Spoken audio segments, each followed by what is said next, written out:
বন্ধু বান্ধবরা বিশেষ করে আকাম কুকাম করার সময় আপনাকে ফুসলাবে, বলবে যে আরে আল্লাহ মাফ করে দিবে, কিছু হবে না, একটান দে, আছে না নাই, একটান দে আল্লাহ মাফ করবে। হুজুর ওয়াজ করছে শুনোস নাই, আল্লাহ বারবার ক্ষমা করে বেটা, প্রতি টানে মাফ চাবি। এরকম বন্ধু যদি থাকে তাহলে বুঝবেন এই বন্ধু ইবলিসের দোসর, এই বন্ধু আপনাকে জাহান্নামে নেবে, এই বন্ধু আপনাকে নষ্ট করবে, এই বন্ধুর সঙ্গ আপনি ত্যাগ করবেন। ভাইরা আমার, আল্লাহ বারবার মাফ করবেন, তখন আপনি চেষ্টা করছেন বাঁচার জন্য, পারেন না, নিজেকে নিয়ন্ত্রণ করতে হয়ে গেছে, লজ্জায় মাথা হেট হয়ে আল্লাহর সামনে মাথা নত করে একাকি আল্লাহর সাথে কথা বলবেন, আল্লাহ আমি তওবা করছিলাম, আবার ভঙ্গ হয়ে গেছে, আল্লাহ আমার দ্বারা হয়ে গেছে পাপটা, আল্লাহ আপনি আমাকে মাফ করে দেন, আমি খুবই লজ্জিত, আর কখনো করবো না। নিজেকে আগের বারের যে তওবা হয়েছে তার থেকে এবার স্ট্রং তওবা করার জন্য বেশি করে শাসন করবেন, নিজের উপরে শাস্তি আরোপ করবেন, নিজেকে বলবেন ঠিক আছে আর এদিকে রাস্তায় যাবো না আমি, যাতে তওবাটা আরেকটু যেন লাস্টিং করে।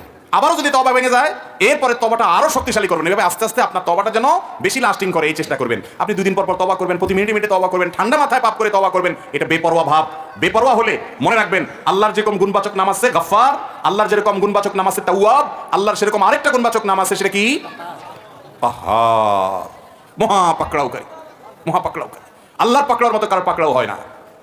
আল্লাহ তাআলা বলেছেন ওয়ামলি লাহুম ইন্না কাইদি মাতিন, আল্লাহ ছাড় দিয়ে রাখেন, কিন্তু যখন ধরেন এমন ধরেন নড়ার কোনো সুযোগ, আল্লাহ ছাড় দেন কিন্তু ছেড়ে দেন না।